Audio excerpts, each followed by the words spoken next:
इन 5 जगहों पर चुप रहना सीखो। हर कोई आपका इज्जत करेगा। जो लोग बुद्धिमान हैं वह यह जानते हैं कि शब्द हथियार की तरह होते हैं, जिनसे किसी को भी बचाया जा सकता है या किसी को भी मारा जा सकता है। अब आप सोच रहे होंगे कि शब्दों से किसी को मारा कैसे जा सकता है, तो जरा सोचिए, ज्यादातर आत्महत्याओं के पीछे किसका कारण होता है? किसी के पति ने कुछ कहा, किसी के पिता ने कुछ कहा और उन लोगों ने आत्महत्या कर ली। यह आत्महत्या किसके कारण हुई? वह पीड़ित के मन को इतना दुखी कर गए कि उसके मन से वह दुख सहना और ज्यादा बर्दाश्त करना नामुमकिन हो गया और इसी वजह से उन्होंने आत्महत्या कर ली। ऐसे ही आपके शब्द किसी को नया जीवन प्रदान कर सकते हैं। जब कोई आदमी उदास होता है या दुखी होता है तो आपके शब्द उसमें एक नया जोश, एक नया उत्साह भर सकते हैं और एक हारा हुआ आदमी अपने जीवन में एक नई शुरुआत कर सकता है, सिर्फ शब्दों के माध्यम से, हमारी वाणी के माध्यम से। तो अब तक आप यह तो समझ ही गए होंगे कि हमारे शब्द हमारे जीवन को किस तरह निर्धारित करते हैं, शब्दों में कितनी ताकत होती है और किसी से बात करते वक्त हमें कितनी सावधानी से अपने शब्द बोलने चाहिए। आज जो बौद्ध कहानी मैं आपको सुनाने वाला हूं, उसमें आपको सीधे तौर पर कुछ ऐसे तरीके पता चलेंगे, कुछ ऐसी परिस्थितियां पता चलेगी जहां पर आपको हमेशा चुप रहना चाहिए। कुछ परिस्थितियों में अगर आप कुछ नहीं बोलेंगे तो वही आपके लिए सबसे ज्यादा बेहतर होगा। इससे पहले कि आप इस कहानी में खो जाएं, इस चैनल को सब्सक्राइब जरूर कर लें। तो चलिए कहानी शुरू करते हैं। एक बार की बात है, एक युवा लड़का एक बार एक बौद्ध भिक्षु के पास पहुंचा। वह काफी परेशान लग रहा था और उसने बौद्ध भिक्षु से जाकर पूछा कि हे महात्मा, मैं अपने आप से परेशान हूं, अपने आप से दुखी हूं। बाहरी रूप से मुझे कोई दुख नहीं है, मैं धन धान्य संपन्न हूं, मुझे कोई शारीरिक रोग भी नहीं है, लेकिन मैं खुद से परेशान रहता हूं, अपने मन से परेशान रहता हूं। अक्सर मेरी बातों को मेरा कोई भी दोस्त गंभीरता से नहीं लेता है और ना ही मेरे परिवार के लोग मेरी किसी बात को गंभीरता से लेते हैं। मैं जो कुछ भी सलाह देता हूं, या तो वह उसे मजाक में उड़ा देते हैं या फिर उसे गंभीरता से लेते ही नहीं है। मेरी बातों को कोई गंभीरता से क्यों नहीं लेता है? क्यों मेरी बातों पर कोई अमल नहीं करता? क्यों मेरी बातों में कोई रुचि नहीं दिखाता? क्या कारण है? कृपया मुझे बताने का कष्ट करें और मेरे मन के इस दुख को दूर करें। यह सुनकर बौद्ध भिक्षु ने कहा कि आज सुबह मैं चालित ध्यान करके वापस आ रहा था। रास्ते में कुछ कौवे काव्य काव्य कर रहे थे और वहीं पर जब मैं चलता हुआ कुछ दूर आया तो मुझे एक मोर की मधुर आवाज सुनाई दी। यह सुनकर अचानक मेरे मन में ख्याल आया कि कौवे कितना काव काव करते हैं, कितना बोलते रहते हैं, लेकिन कोई भी प्राणी कौवे की आवाज को पसंद नहीं करता। मोर हमेशा से सही परिस्थिति के हिसाब से बोलता है। जब भी बारिश होने वाली होती है और बादल गरजते हैं और बारिश होने की आशंका होती है, ऐसे में मोर अपनी मधुर आवाज में गाता है, जो सभी को प्रिय होता है, सभी को अच्छा लगता है। ऐसे ही अगर इंसान सही परिस्थिति के हिसाब से सही शब्द बोले, सही वाणी बोले, तो वही वाणी दूसरों के लिए संगीत हो जाती है, संगीत बन जाती है और दूसरे लोग तुमसे सम्मोहित हो जाते हैं और वहीं पर तुम्हें सब लोग गंभीरता से लेने लगते हैं। और दूसरी तरफ अगर तुम यूं ही बेफिजूल ऐसे ही बोलते रहते हो, बिना किसी बात के बोले चले जाते हो, तो फिर तुम्हें कोई गंभीरता से नहीं लेता। तुम उस कौवे की भांति हो जाते हो जिसकी वाणी कोई पसंद नहीं करता और बाद में तुम्हें दुख होता है कि तुम्हें कोई गंभीरता से क्यों नहीं लेता। इसीलिए अपने शब्दों को बेहद बुद्धिमानी के साथ इस्तेमाल करना सीखो। अगर तुम नहीं सीखोगे तो समाज में तुम्हें कोई सम्मान या कोई गंभीरता से नहीं लेगा। यह सुनकर वह युवा लड़का बोला कि हे महात्मा, मैं जानता हूं कि मैं ज्यादा बोलने की बीमारी से ग्रस्त हूं, मुझे इतना नहीं बोलना चाहिए, लेकिन मैं अपने आप पर काबू नहीं रख पाता और ना ही मैं इतना बुद्धिमान हूं कि मैं अपने शब्दों को नाप तोल करके बोल सकूं। मैं तो किसी से बात करते वक्त इतना सोचता भी नहीं कि मुझे अपने शब्द किस तरह इस्तेमाल करने हैं। कृपया करके कुछ ऐसी परिस्थितियां बता दीजिए जहां पर मुझे कम बोलना है या फिर बोलना ही नहीं है, हमेशा चुप रहना है।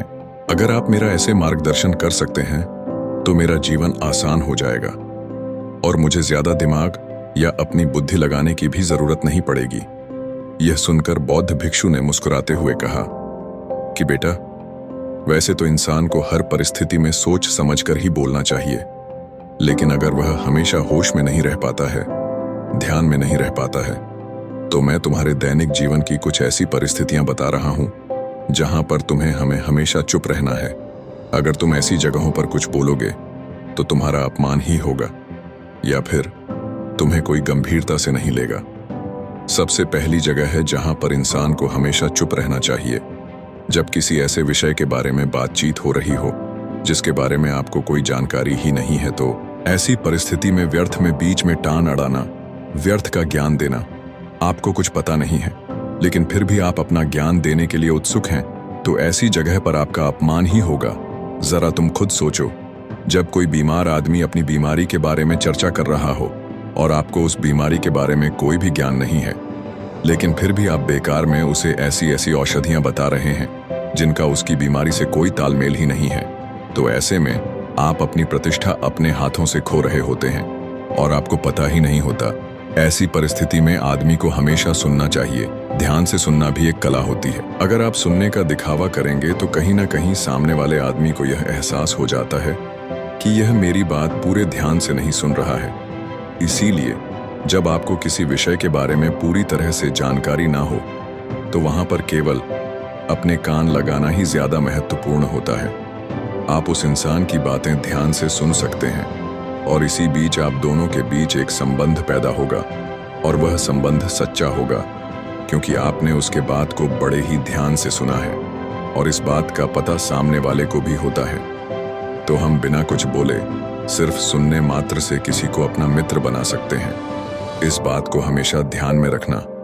दूसरी जगह जहां इंसान को हमेशा चुप रहना चाहिए वह है खाना खाते समय। खाना इंसान को हमेशा चुप रहकर खाना चाहिए। महात्मा बुद्ध और उनके भिक्षु हमेशा चुप रहकर भोजन करते हैं, शांत भाव से भोजन करते हैं, परिपूर्ण होकर भोजन करते हैं, एक एक टुकड़े का स्वाद लेकर भोजन करते हैं। और ऐसा भोजन जब आपके शरीर में पहुंचता है तो वह आपके अंग अंग तक ऊर्जा पहुंचाता है।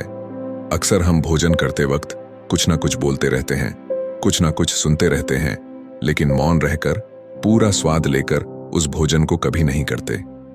हम उस भोजन को करते वक्त आधे अधूरे ही रहते हैं और इसीलिए हमारा शरीर रोगों से ग्रस्त हो जाता है। जरा तुम खुद सोचो, बौद्ध भिक्षु हमेशा भिक्षा लेकर भोजन करता है और भिक्षा भी बिल्कुल मामूली सी, और वह भी एक वक्त का।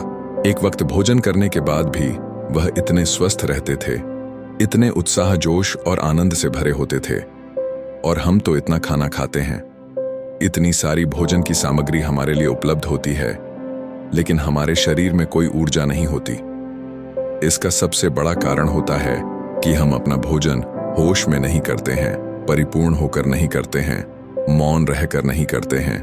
इसीलिए अपना भोजन हमेशा मौन रहकर ही करो। तीसरी जगह जहां पर अगर आपने चुप रहना सीख लिया तो इसका मतलब यह है कि आपने अपने ऊपर विजय हासिल कर ली। जी हाँ, गुस्से में शांत रहना या चुप रहना इतना आसान नहीं होता है। अक्सर हम गुस्से से भरकर कुछ ऐसे शब्द या अपशब्द बोल जाते हैं जिसका पछतावा हमें हमेशा रहता है, लेकिन जुबान से निकला हुआ शब्द वापस नहीं हो सकता। उस शब्द को मिटाया भी नहीं जा सकता। अब वह जिंदगी भर हमारे दामन से जुड़ चुका है और वह गुस्से में बोला गया। अब शब्द हमारे मन को समय समय पर बेचैन करता रहता है, दुखी करता रहता है, लेकिन गुस्से के वक्त चुप रहना सीखना भी एक बहुत बड़ी कला होती है। गुस्से में आदमी का अपने ऊपर काबू कहाँ रहता है, अपनी इंद्रियों को वश में कहाँ रख पाता है। इसीलिए इस कला को आप तभी सीख सकते हैं जब आप गुस्सा भी होश में रहकर कर पाएं। जब भी आपको गुस्सा आए, आपके दिमाग में सिर्फ एक ही बात आए कि मुझे चुप रहना है, मुझे किसी से कुछ गाली गलौज नहीं करना है, किसी को कोई अपशब्द नहीं बोलना है। और जब यह विचार गुस्से के साथ जुड़ जाता है और धीरे धीरे यह आदत बन जाता है तो आप अपने गुस्से को भी काबू में करना सीख जाते हैं। जब भी कभी गुस्सा आए तो किसी को कुछ बोलने की बजाय कुछ शारीरिक व्यायाम करना शुरू कर दो। उछलना, भागना, दौड़ना, जिम करना, कुछ भी आप ऐसा व्यायाम कर सकते हो जिसमें आपका शरीर थक जाए। आप पाएंगे कि जब आपका शरीर थक जाता है तो आपका मन भी शांत हो जाता है। आपने उस गुस्से की ऊर्जा को एक सकारात्मक रूप दे दिया। और यही बुद्धिमान व्यक्ति की पहचान होती है, जो दूसरों के तानों से भी अपना घर बना लेता है, अपनी कामयाबी के रास्ते निकाल लेता है। वही सच में बुद्धिमान आदमी है। जो जहर को भी दवा बनाकर इस्तेमाल करना सीख जाए, वही असली बुद्धिमान होता है। चौथी जगह, जहां आप चुप रहेंगे तो आपके लिए वही सबसे ज्यादा बेहतर होगा। जब चार लोग आपस में बैठकर बातें कर रहे हो तो चारों लोग एक साथ तो बात कर नहीं सकते। एक बार में एक व्यक्ति बोलेगा और तीन सुनेंगे, तभी वह बैठक कामयाब हो पाएगी, तभी वह चर्चा सही रूप में आगे बढ़ पाएगी। लेकिन अगर कोई आदमी ऐसा बैठा हुआ है जो बीच में ही दूसरे की बात काटकर अपनी बात को ऊपर रखना चाहता है, तो ऐसे में वह चर्चा या वह बैठक आपको कहीं नहीं पहुंचाएगी और चारों लोगों के बीच आप सबसे मूर्ख कहलाओगे। अगर आपको अपनी बात कहनी है तो सामने वाले को अपनी बात पूरा करने दो, उसके बाद अपने विचार रखो। यही एक भद्र पुरुष या फिर कहे अच्छे आदमी की पहचान होती है। और आखिरी जगह, अगर हमारे माता पिता हमें कुछ कह देते हैं, हमारे बड़े बुजुर्ग हमें किसी बात पर डांट देते हैं या हमें थप्पड़ भी मार देते हैं, तो ऐसी जगहों पर आपका चुप रहना ही उनके प्रति सम्मान दिखाएगा, उनके प्रति आदर का भाव व्यक्त होगा। अगर आप उनके सामने उनका विरोध कर देते हैं, उनका प्रतिरोध कर देते हैं, तो वह गुस्सा तो थोड़ी देर बाद शांत हो जाएगा, लेकिन वह कही गई बात, वह विरोध किया हुआ शब्द या फिर कुछ भी उल्टा सीधा हमेशा आपके मन को सताएगा और आपके माता पिता को हमेशा यही लगेगा कि यह हमारी इज्जत नहीं करता, हमारी बात नहीं मानता, क्योंकि यह कमाने लग गया है, यह बड़ा बन गया है। ऐसी ऐसी बातें उठेंगी, ऐसे ऐसे तंज कसे जाएंगे। इसीलिए ऐसी जगह पे आप मौन रहिए, चुप रहिए, कुछ मत बोलिए।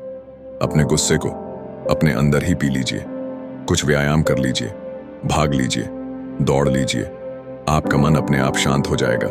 आखिर में बौद्ध भिक्षु ने अपनी बात को खत्म करते हुए कहा कि कम शब्दों में अपनी भावनाओं को उतारना सीखो। शब्द हथियार की तरह होते हैं, बोलो तो होश में बोलो, ध्यान में बोलो। जीवन शैली ऐसी बना लो कि आप जब भी बोलो पूरे होश में रहकर बोलो, पूरे आनंद के साथ बोलो, पूरे प्रेम के साथ बोलो। ऐसी वाणी बोलो जो दूसरे के दिल को ठंडक पहुंचाती हो, दूसरे के मन को भी शांत कर देती हो। और वह तभी संभव है जब आप प्रतिपल होश में रहकर बोलेंगे। इसके बाद वह युवा लड़का बौद्ध भिक्षु के सामने नतमस्तक हो गया और उनको प्रणाम करते हुए अपने घर वापस लौट गया। उम्मीद करता हूं कि यह कहानी आपको जरूर पसंद आई होगी। पसंद आई हो तो अपने दोस्तों के साथ शेयर जरूर करें और चैनल पर नए हैं तो यस भी चैनल को सब्सक्राइब जरूर करें ताकि वीडियो आपके पास पहुंच पाए। नमो बुधाय।